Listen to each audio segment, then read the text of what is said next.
सुव्यवस्थित अध्ययन systematic study. शोध एक व्यवस्थित और क्रमबद्ध अध्ययन है। इसमें व्यवस्थित और क्रमबद्ध तरीकों से नए ज्ञान की खोज और पुराने ज्ञान की जांच का प्रयास किया जाता है। व्यवस्थित और क्रमबद्ध अध्ययन का अर्थ है कि शोधकर्ता पहले से समस्या से संबंधित जितनी भी परिकल्पनाएं हैं उसका निर्माण करता है, फिर आवश्यक तंत्रों और उपकरणों की सहायता से उसकी जांच के सत्यापन करता है।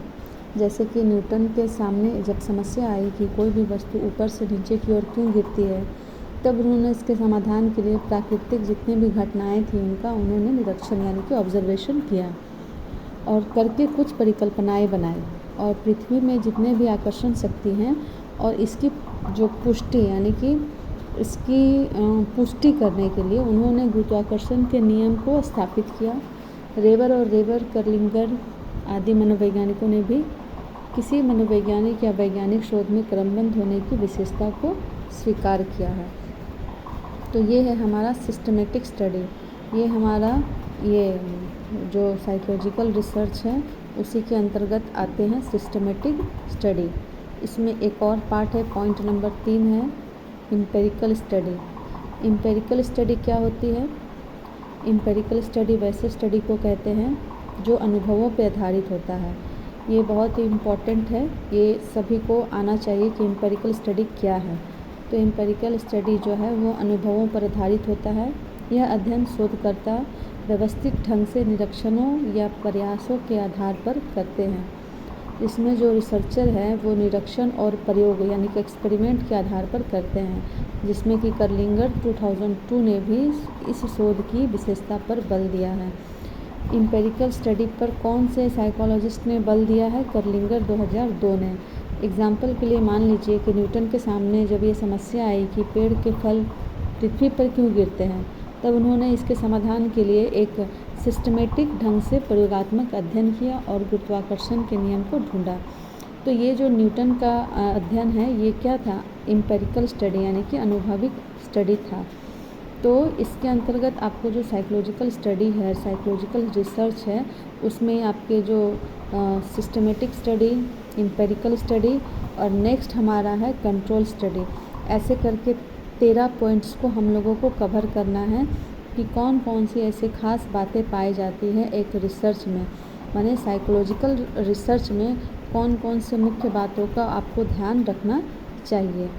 जिसमें कि मैंने पहले जिक्र किया है, रिसर्च एक प्रोसेस है, उसके बाद है कि रिसर्च एक सिस्टमेटिक स्टडी है, तीसरा मैंने डील किया है कि रिसर्च एम्पिरिकल स्टडी है, चौथा हमारा है कंट्रोल स्टडी। तो कंट्रोल स्टडी क्या है? कर्लिंगर का मानना है कि कर्लिंगर 2002 हमेशा ईस्वी के साथ बोलना चाहिए ताकि कभी भी आपसे नेट वगैरह में क्वेश्चन अगर किया जाए तो आप इस चीज़ को ध्यान में रखेंगे। कर्लिंगर का मानना है कि शोध में जो भी अध्ययन किया जाता है वो नियंत्रित होता है और इसमें नियंत्रण का गुण पाया जाता है।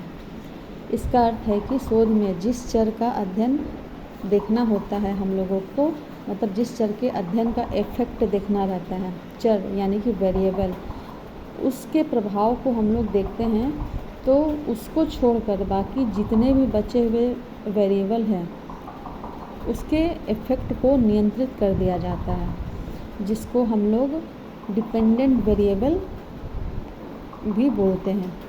ठीक है, डिपेंडेंट वेरिएबल पर उसका प्रभाव ना पड़ सके इसके लिए क्या कर दिया जाता है? सभी चरों के प्रभाव को कंट्रोल में ले लिया जाता है। लेकिन यह विशेषता कुछ मनोवैज्ञानिकों शोधों में नहीं पाई जाती है, जैसे कि एक्स पोस्ट जो फैक्टो रिसर्च है, एक्स पोस्ट फैक्टो रिसर्च, इसमें जो है कंट्रोल स्टडी की जो कैरेक्टरिस्टिक्स है वो नहीं पाई जाती है। इसका क्या कारण है?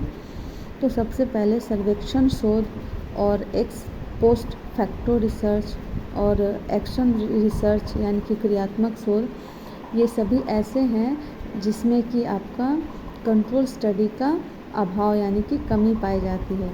फिर भी परिस्थितियों को जितना से जितना हो सके कंट्रोल करने का कोशिश किया जाता है। तो कंट्रोल स्टडी क्या है इसको आपने समझा, और ये कंट्रोल स्टडी किस पे काम नहीं करती है, किस टाइप के रिसर्च पे काम नहीं करती है, तो इसमें आएगा हमारा एक्स पोस्ट फैक्टो रिसर्च, दूसरा आएगा हमारा सर्वे रिसर्च और तीसरा आएगा हमारा एक्शन रिसर्च। इस पे हमारा जो कंट्रोल स्टडी है वो काम नहीं करती है। ये हम लोगों को एकदम ध्यान से इसको याद कर लेना है। ये सारे जितने भी टॉपिक्स मैंने कवर किए हैं आज, ये आपका यूजीसी नेट के लिए बहुत ही इम्पोर्टेंट रोल प्ले करने वाला है, क्योंकि ये साइकोलॉजिकल रिसर्च के मुख्य बातें हैं जो आपको एग्ज़ाम में ज़रूर पूछे जाते हैं। ठीक है।